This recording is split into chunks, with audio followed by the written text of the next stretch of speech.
রাজ্য সভাপতি শ্রমিক ভট্টাচার্য বসিরহাটের এক বিজেপি নেতার বাড়িতে দেখা করতে এসে সাংবাদিকদের মুখোমুখি হয়ে তারাতলার একটি নির্মাণ ভেঙে একটি দুর্ঘটনা ঘটে যাওয়াকে কেন্দ্র করে বলেন, মানবিক মুখ নিয়ে সরকার চলেছে। প্রতিকূল অবস্থার মধ্য দিয়ে সরকার বাজেট পেশ করেছে, সেটা সমাজের সর্বস্তরের মানুষের স্পর্শ করেছে। নির্মাণ কার্যে ত্রুটি ছিল কিনা তা সরকার তদন্ত করে দেখছে এবং যারা মারা গেছেন তাদের পাশে সরকার দাঁড়াবেন। সরকার গুরুত্ব দিয়ে দেখছেন যাদের জন্য এই দুর্ঘটনা ঘটেছে তারা তো গ্রেপ্তার হবেই, এটা স্বাভাবিক। বসিরহাট থেকে প্রদীপ সরকারের রিপোর্ট, বিগ নিউজ বাংলা। ঘটেছে, যারা মারা গেছে এবং যারা আহত তাদের কি ক্ষতিপূরণের ব্যবস্থা করবে রাজ্য সরকার?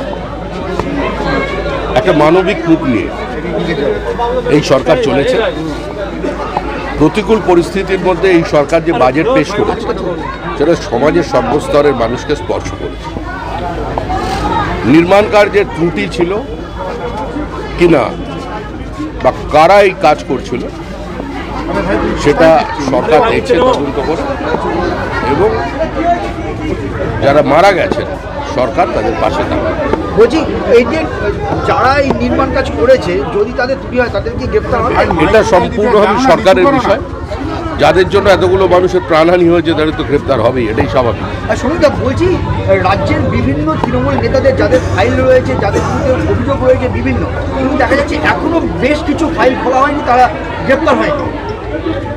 ভাই, একটা সরকার বসেছে, সরকারের কাজ হচ্ছে এই মুহূর্তে সরকারের পরিষেবা নিয়ে মানুষের পাশে দাঁড়ানো, পশ্চিমবঙ্গের আর্থসামাজিক অবস্থার একটা উত্তরণ ঘটানো। বিভিন্ন জায়গায় যে শূন্য পদ আছে সেগুলো পূরণ করা। সবাইকে গ্রেপ্তার করতে শুরু করলে তো এখন তাহলে ব্রিগেড ভাড়া করতে হবে, তৃণমূল যা করে গেছে, তবে কেউ পার পাবে না। বিজেপি এক নেতার বিরুদ্ধে বিজেপি অভিযোগ দেখাচ্ছে, বিজেপি নেতা সমর্থকরা তাদের দাবি যে হাটুয়া থেকে বিভিন্ন রকমভাবে হেনস্থা করা হচ্ছে বিজেপি কর্মীদের, যারা পুরানো বিজেপি করতো, এবং তৃণমূলের যারা সদস্য ছিল তাদেরকে দলে নিয়ে এসে হুমকি দেওয়া হচ্ছে এবং ভয় দেখানো হচ্ছে। আমার জানা নেই, আমি ব্যাপারটা দেখি। বারবার বলছেন তৃণমূলীকরণ হবে না, কিন্তু মানুষ উদ্যোগ হচ্ছে তৃণমূলীকরণ হচ্ছে, এই বিষয়টা কি বলবো?